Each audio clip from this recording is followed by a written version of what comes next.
entered on our 5th season in the Puma Cup, so I thought it would be cool to show you a few pictures of where Woodstock began. This is from Blyton Park back in late 2018.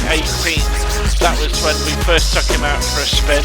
And there's one when he had no seat, no racing steering wheel, but look how far we've come. We've won trophies at all of the major tracks around the UK, except for Brands Hatch. I've not been there. But that was the haul from last year.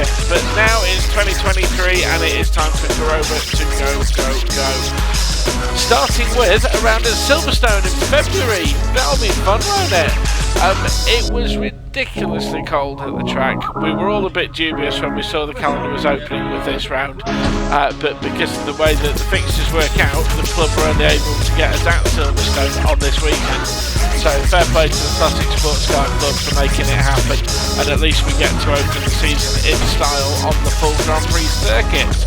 Now you might recognise that guy just shutting the door. That's Chris Fantana from 2RM Motorsport. I've raced with Chris in other series as well as part of the team at the Burkett, and you might also recognise him from one of those photos of us holding the trophies. Because Chris joined me in Woodstock here at Silverstone a couple of years ago, and we managed to get the car on the podium together. So the grid for today, Luke Johnson managed to take pole position. He was an awful lot faster than me, about 2 seconds faster, so I've got some work to do. Gareth, great move in 3rd, Mark in 4th, and series returnee Habib Allah. Habib's not been in the Puma Cup for a couple of seasons, so it's good to see he's got his car sorted, and he managed to make it back out on the track with us. So here we are, pick up the action. I say action, this isn't very much action, but we're in the assembly area at Silverstone. Like I said, we're on the full GP circuit today, so we use the assembly area down near the we join the circuit at Brooklands at the end of the Wellington Straight. So it is a new season. What is new? Well, basically the engine is new. You might remember at the end of last year we had all sorts of problems. We bent some valves at Donington, and in trying to fix that, we don't know if we created another problem or just didn't fix it properly, or we were a bit all over the place because we only had 83 horsepower when we'd done the fix. We took it to a dyno rolling road to check, and it had made all the changes we made, the coil pack, the spark plugs, changed fuel pump, all sorts of things. None of it worked, so we decided that the best thing to do, rather than throw money at the problem, was just rip the other engine out, get a new one that we were confident on, put it in the car. That work was done for us by Mark Hadfield from the aptly named Mark Hadfield Motorsport. If you don't know Mark, he's a really nice guy, and he runs Mark Hadfield Motorsport, which are, they do all sorts of stuff, but they specialise in Ford Pumas. Mark has done a brilliant job, and I would strongly recommend him for any of your mechanical work that needs to happen on your Puma or your Ford. He puts so much pride into what he does, and he goes an awful lot of extra miles for customers as well. So thank you so much to you, Mark, for all your help over the winter getting ready for this race and this season. Right, I'm going to fast forward this a little bit because we've got a long race coming up. It's a full 40 minutes for newcomers to the Puma Cup. I have to explain there's a mandatory pit stop that needs to happen during the pit window, which I believe is from 15 minutes to 30 minutes. Could be wrong, should check that. But we're going to start the race when we get round to the start line. It's a rolling start, so I'm going to speed things up and rejoin you there. Thank you.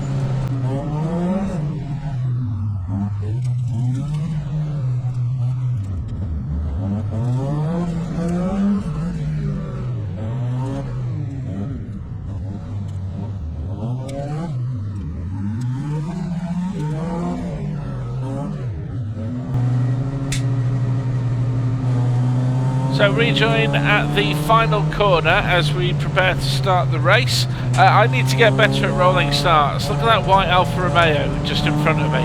I should be on his bumper, and in fairness I entered that final corner pretty much there, but there was a gap and he drove into it.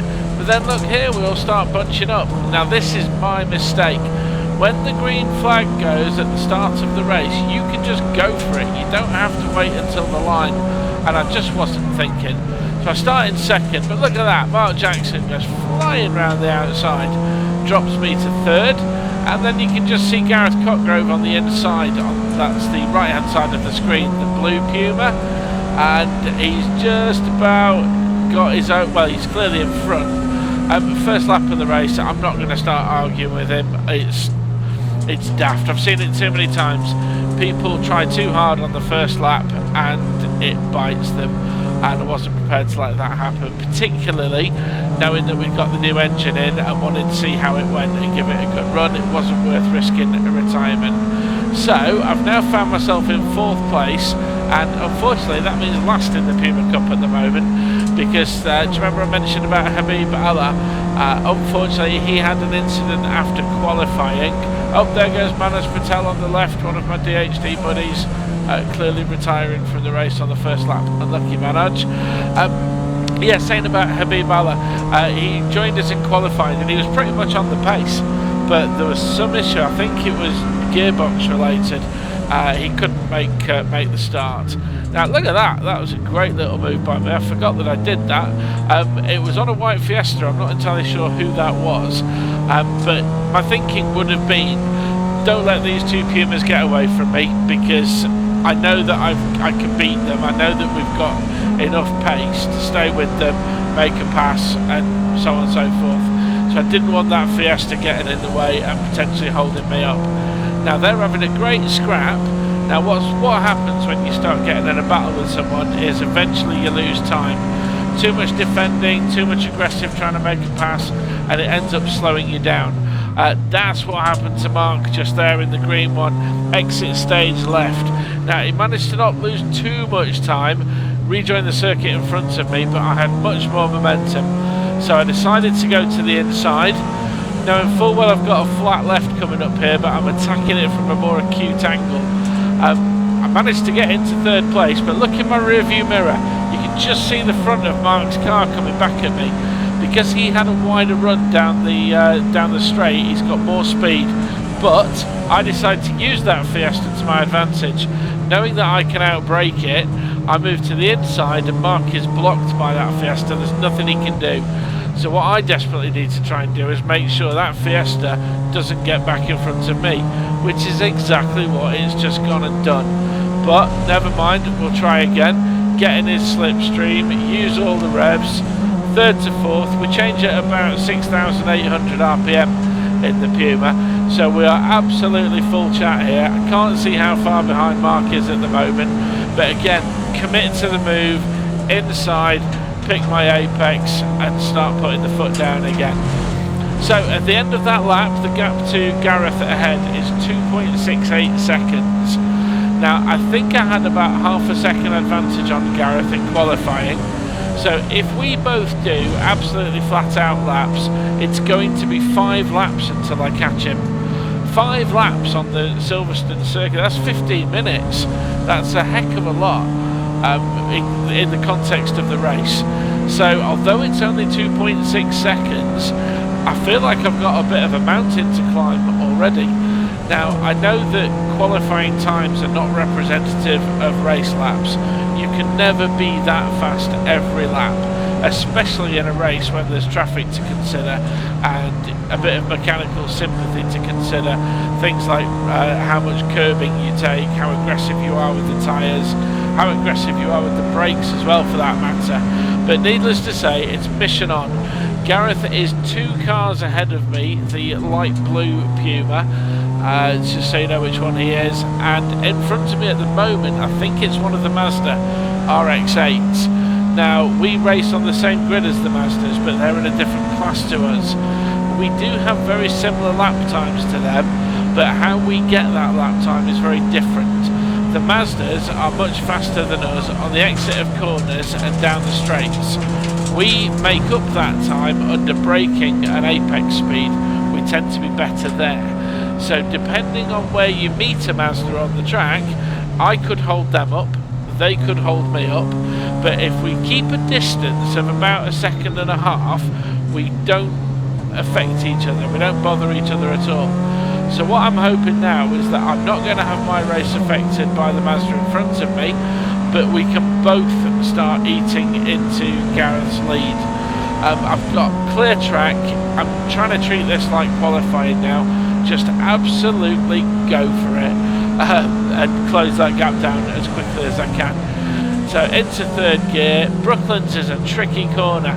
I wouldn't say it's double apex, but you can take a very late apex, and then before you know it, you're into Luffield, this long radius right-hander, trying to maintain a constant throttle, maintain a constant radius on the steering wheel as well, so that you're not hacksawing at it, you're not stamping the throttle intermittently as you go round, and you can get a nice smooth exit.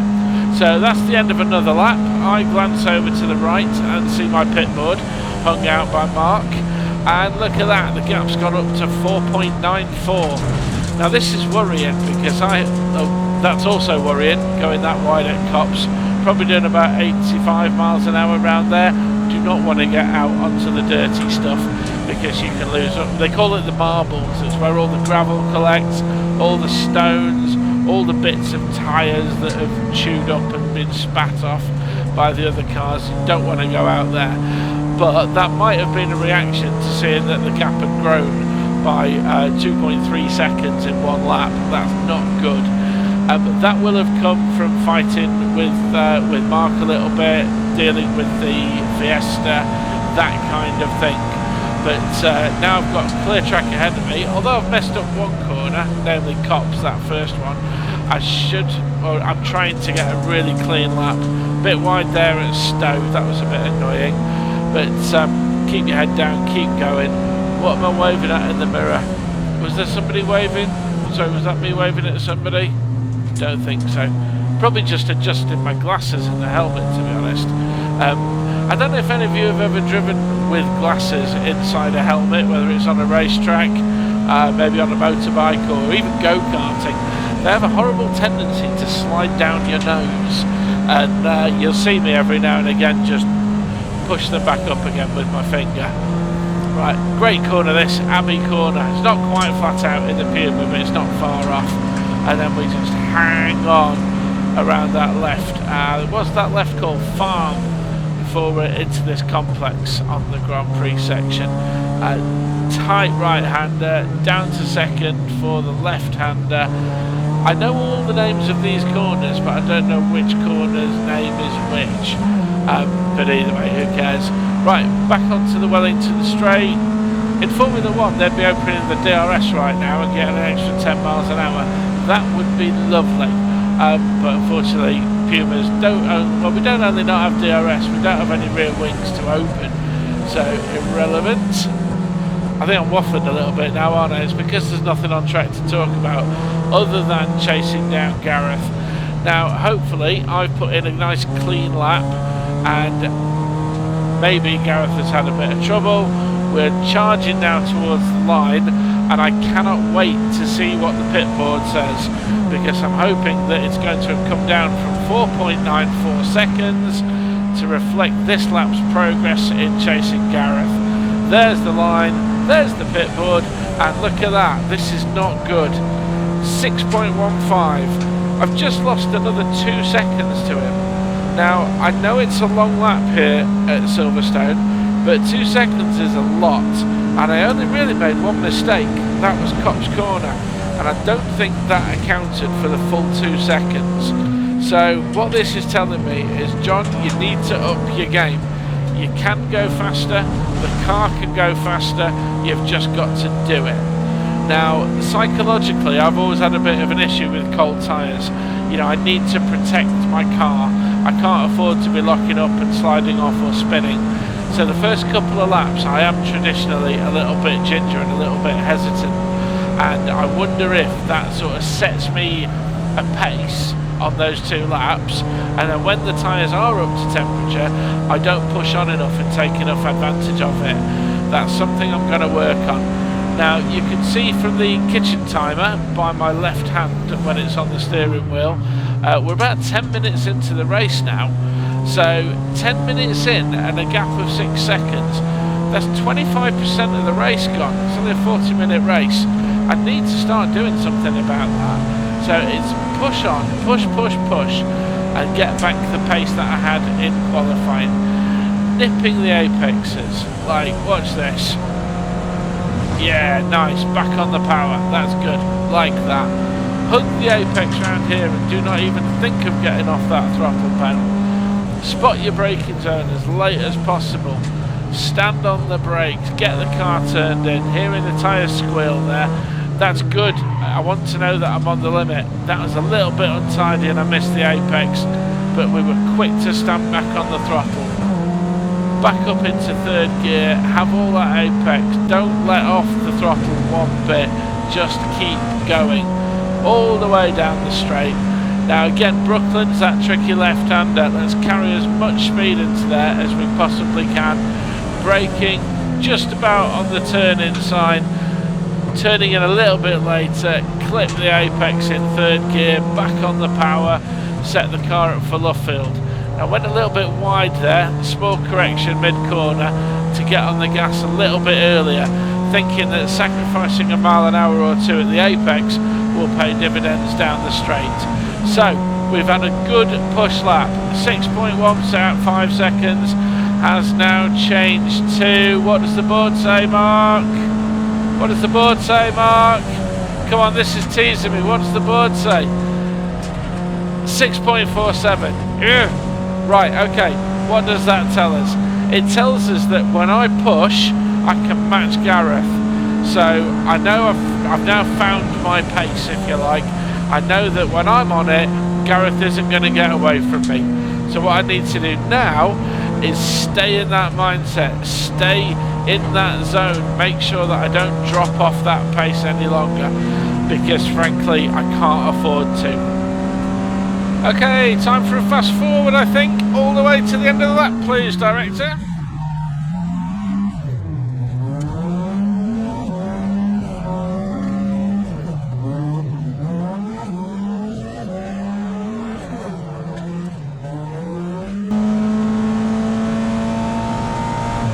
Okay, now with that little high speed bit, did you notice the cars in front of me? They're now back in view. And look at that! Mark's hung the pit board out for me, and we've managed to take a small chunk out of Gareth. About a second on that lap. So I'm going to assume that that was just pace. I'm assuming he had a clear lap, I had a clear lap. Now, how can I assume that? I can assume that because if Gareth was stuck in traffic or getting delayed by somebody, it would probably have cost him more than a second.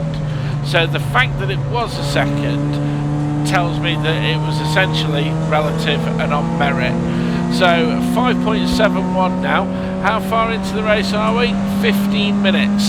So I've now got to start thinking about when I'm going to make my pit stop. The pit window is open, and I could pit now. We have to do a 90-second pit stop, 90 seconds line to line. Now you can be a little bit strategic about when you take that pit stop. Now I've got a clear track ahead of me, I've just found my pace, so I don't want to upset that or change anything that might jeopardise it. I've now got eyes on Gareth in front of me, which is great, there he is. So I've got my visual, there's no, yellow flags, stationary car on the right with some marshals pushing it out of the way, big up to the marshals.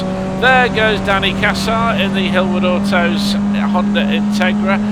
He's the outright race leader at this point. So with the pit window, the things to consider are, am I in clear traffic and, you know, am I getting to put in the lap times that I want to put in? If the answer is yes, then stay out on the track.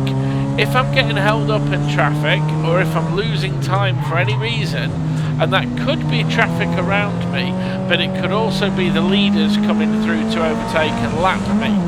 Now, Danny managed to pass me there on the start line for the Grand Prix circuit, which means I didn't lose any time.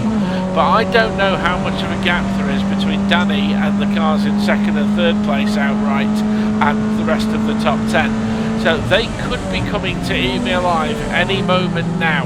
I just don't know. So when the other cars do come to pass, it can often cost me time, because I'll have to get out of the throttle, I'll have to go wide round a corner, I'll have to do something a little bit differently, which essentially is expensive as far as the stopwatch is concerned. But by the same token, if I stay out longer, there is more chance of hitting a safety car, which gives me a free pit stop. Look at me pointing there to Gareth. I'm gesticulating to Mark on the pit wall and saying, there he is, he's ahead of me, I'm going for him. What's the gap? Where is he? Unfortunately, due to a timing incident, I don't know what the gap is to Gareth on this lap. I think probably the website that shows Mark the timing didn't display it, so we don't know what the gap was. However, we can see visually that I'm closing on him. He's getting bigger and bigger, although very slowly. He's a few pixels at the moment because he's down the end of the straight, but wait until we get into the corner and the braking zone, and that little blue Puma ahead of me gets a little bit bigger. There it is. I can start to read the Scott's sponsorship on the side of his car going round Stowe. So what should we do? Should we fast forward to the end of this lap again?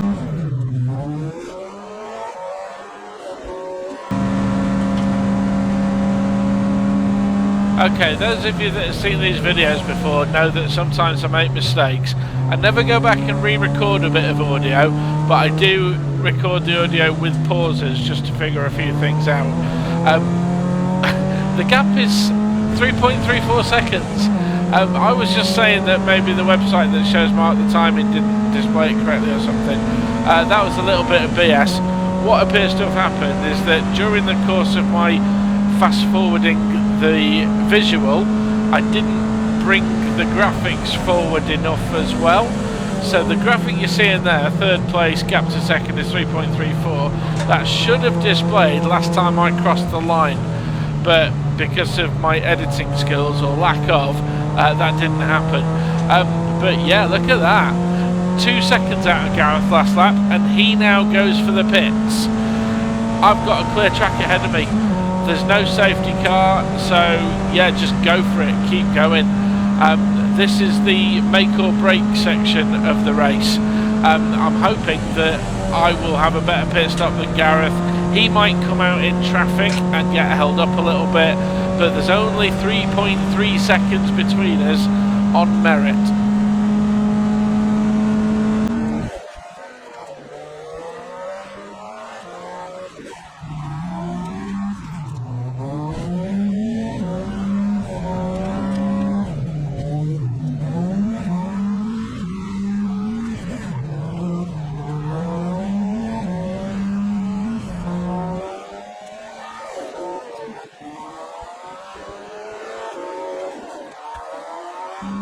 Okay, so it's time to make my pit stop at the end of this lap. Now I want to draw your attention to something.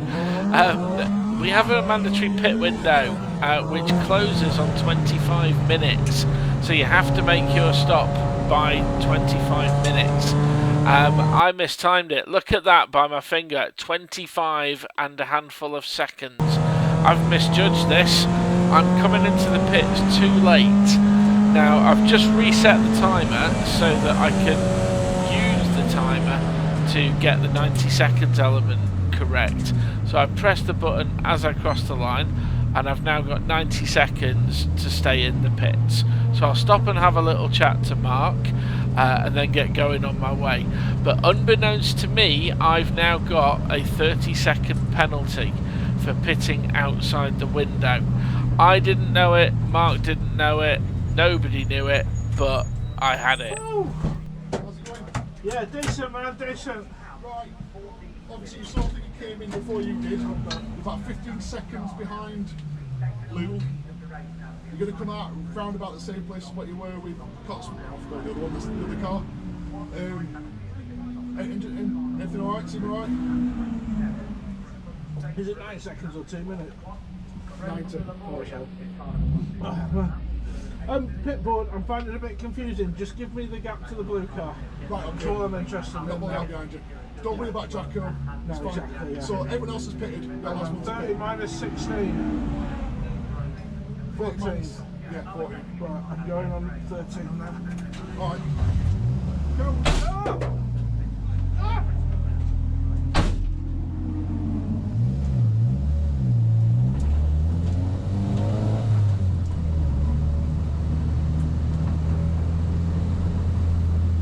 So there you go, that was the pit stop done. Once again, absolutely nailed it. You can just see the kitchen timer, 29, 30, 90 seconds at the line, perfect. So, in my head, I've just made the perfect pit stop. So, Gareth should be, well, he was 3 seconds ahead of me. I can't see him, I don't know where he is. Does that mean that he's had an incident and he's way behind me?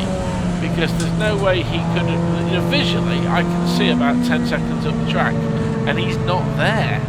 So I'm thinking maybe Gareth has had an incident, maybe I'm out ahead of him because he messed up his pit stop or had an incident on his outlap, something like that.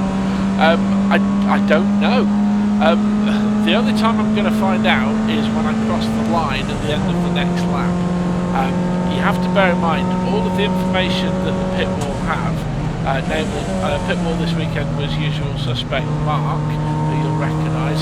You might have also noticed poking his head into the passenger door was Jack Werrell, one of my friends who was helping out this weekend. Thanks very much for your help, Jack, appreciate it.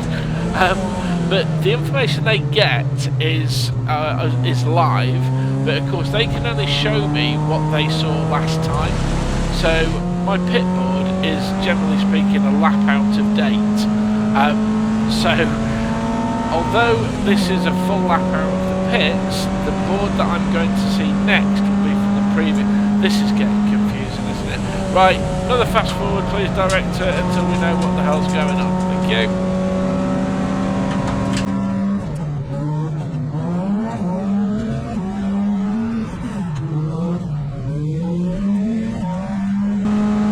Okay, so here we are at the end of the lap and we finally break the timing beam and we've got a rough idea what's going on. Mark just hung the board out and it says the gap to second is 6.78 seconds. Now this is very confusing for me in the car because I know that my pit stop was absolutely bang on.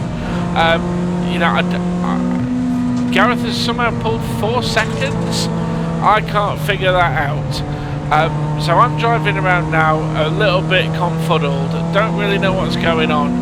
I do know that I didn't make any mistakes on the pit stop, I didn't have a particularly bad outlap, so I don't know where that gap's come from, but my brain works in a particular kind of way. I don't like to dwell on things, I don't like to figure things out, I quickly make an assessment with the information that I've got.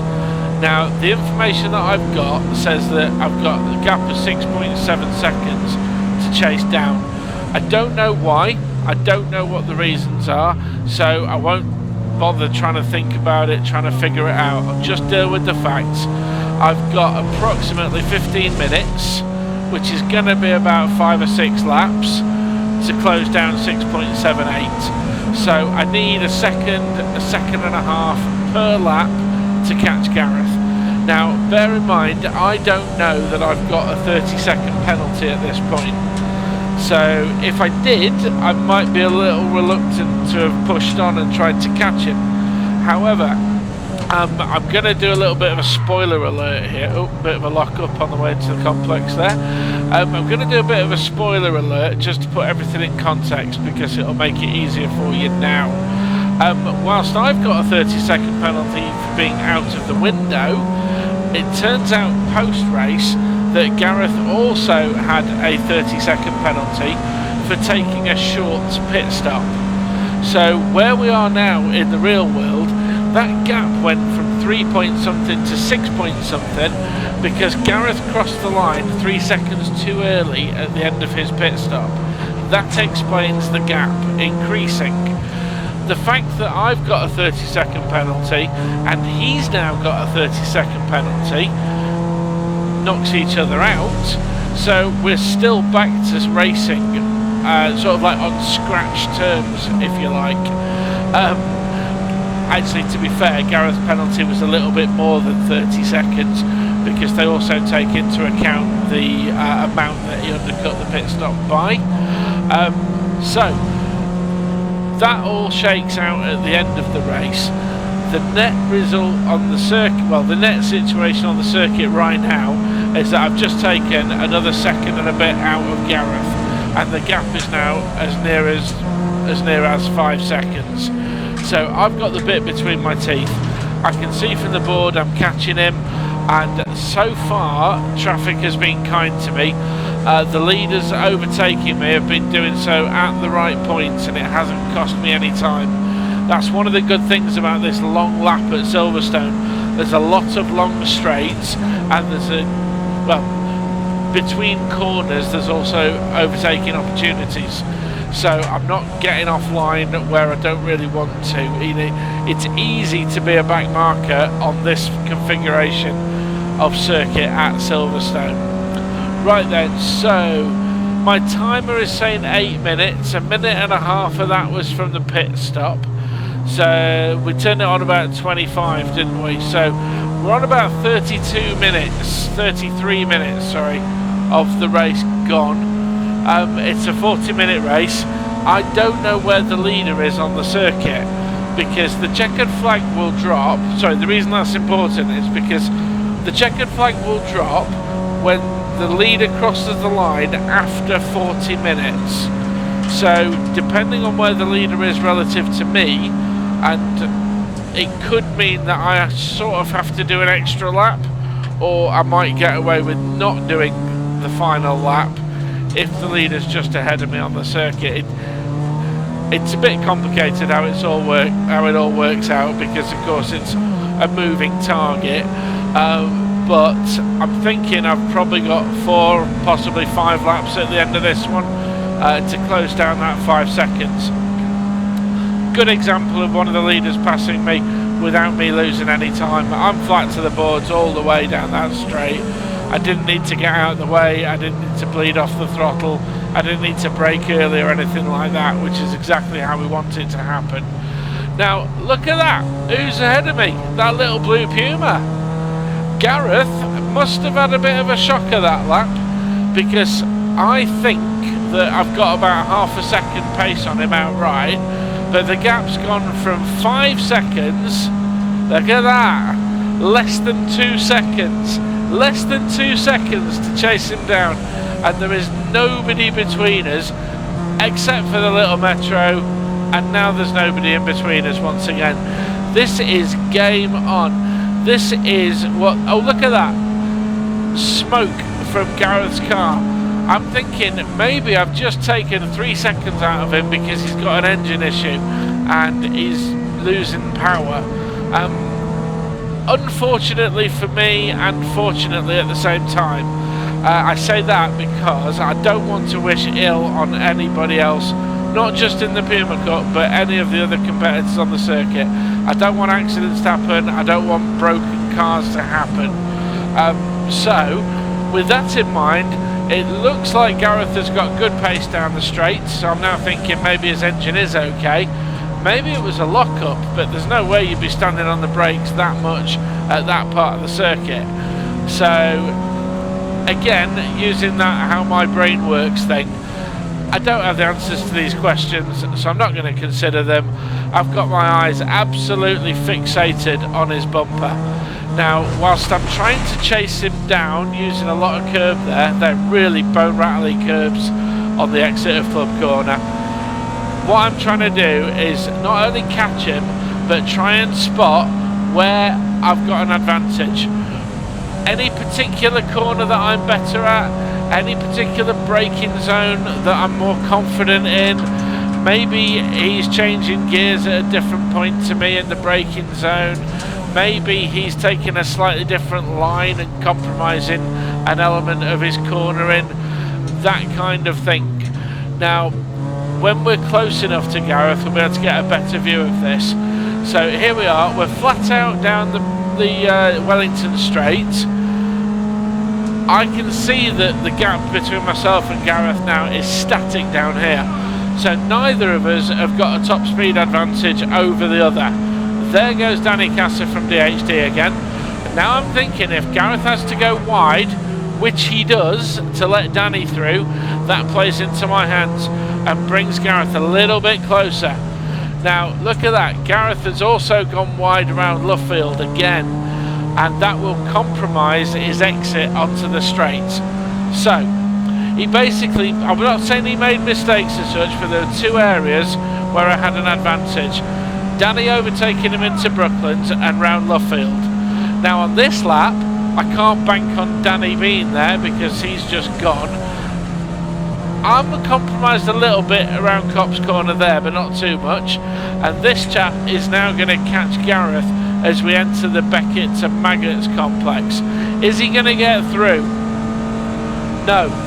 So at the moment, Gareth is still on full chat, but his mirrors will be full of back marker. He's looking behind him as much as he is ahead. Although in fairness, so was I as the Fiat came through. Now Gareth isn't going to lose any time down the Hanger Straight, as these two cars will no doubt go flying by him. And you can see he looks a little bit further ahead of me now than he was this time on the last lap. And that's because I got compromised in the complex. However, I know I've got the pace. Keep pushing, John. Stay disciplined. Hit your marks. Really pleased with that corner. Braked nice and late. Got the apex. Back on the power nice and early.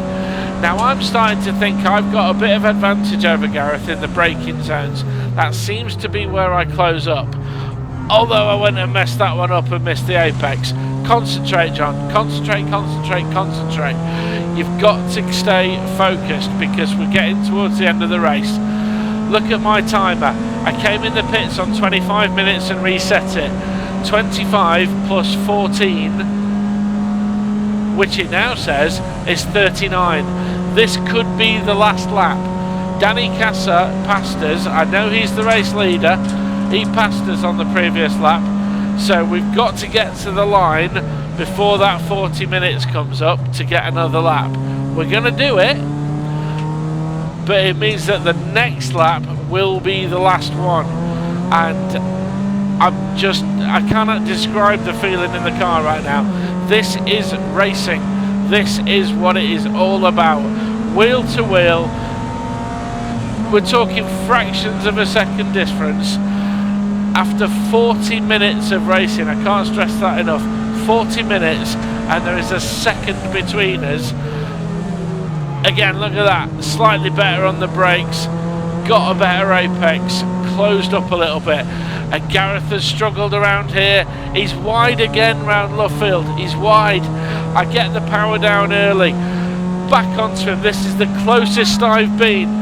I can shout to myself in the car, you might be able to hear me. I'm getting alongside him, I've got a better run. I'm alongside, I've got the overlap, I've got to go for the pass at Copse, but it means braking a little bit earlier, being a little bit tighter on the steering, and I don't want to jeopardise anything, I don't want to run into him. And look at that, fair play to Gareth, he sticks it around the outside, brave as hell. Side by side into the Beckett's complex, about 85 miles an hour. Second place, I've got the position, but no, he comes back again. I'm back down to third. Brilliant, brilliant stuff. The adrenaline is really, really pumping, even now watching it back. But look at that, he goes a little bit wide. I get the power down a little bit earlier and get a better run. Commit to the inside down the Hanger Straight, and there we go. The pass is made for second place, but there is no rest for the wicked. I do not have the rear view camera to show you how close Gareth was to my back bumper as we went into this corner.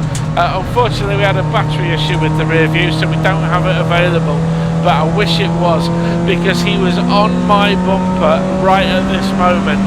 I'm thinking, do I go to the inside and defend? No. I started braking and he hadn't moved over, so I stuck to my guns. Didn't quite make the corner as tidy as possible, but it's okay. Flat to the boards onto the Grand Prix start line. Again, checking the mirrors. Where is he? The answer is that he's about a car length off my back bumper right now. This is not a heavy braking zone. He won't be able to pass me into this right-hander at Abbey. But if he gets mega brave on the brakes up into the complex, he might have a go. And he has been mega brave so far in his defence of the position. But no, he's a little bit too far behind. I take up the line, try and keep it tidy. I did go a little bit left early there just to defend the inside in case he was tempted, but I don't think he was. So again, flat out, clip the apex onto the Wellington Straight, to make sure that I'm not vulnerable into the braking zone at Brooklands. So wish you guys could see right behind me now, because he's right there. He's on the bumper. What do I do at Brooklands? Take it normal, John. Take it normal. Don't defend and slow yourself down unnecessarily. Don't overly attack. Just be normal. Because we're into the final corner now. I know this is the last lap because the timer tells me so. I know that the leader, Danny Cassar, is ahead of me on the circuit. So this is it. Got my exit. All I have to do is get up through the gears, cross the line. There's the checkered flag, second place. Absolutely brilliant. I did actually pull a gap to Gareth of just over a second. He was a little bit ambitious at Brooklands and Luffield and ended up compromising himself. But what a race. I've not had a race like that in the Puma Cup. Luke Johnson was the winner. Massive congratulations. A hell of a drive. 19 seconds back to us. So yeah, Luke had about half a second per lap on Gareth and I, but that's a gap we can try and close in the future. Let's concentrate on where we are now. What a race. That has been 40 minutes of heart pumping, red blood. I can't think of the superlatives, and like I say, I'm not going to go back and edit a bit of bad audio because I don't do that. You know what, Gareth? Absolutely fair play. It's only his second season in the Puma Cup, and he absolutely nailed it. He's getting faster and faster. He's a real threat, and it's an absolute pleasure to race against him. So, no, he's cool. I know he's fair. So, next round is coming up at Snetterton. That will be edited and with you on this channel fairly soon. I'm not going to commit to when.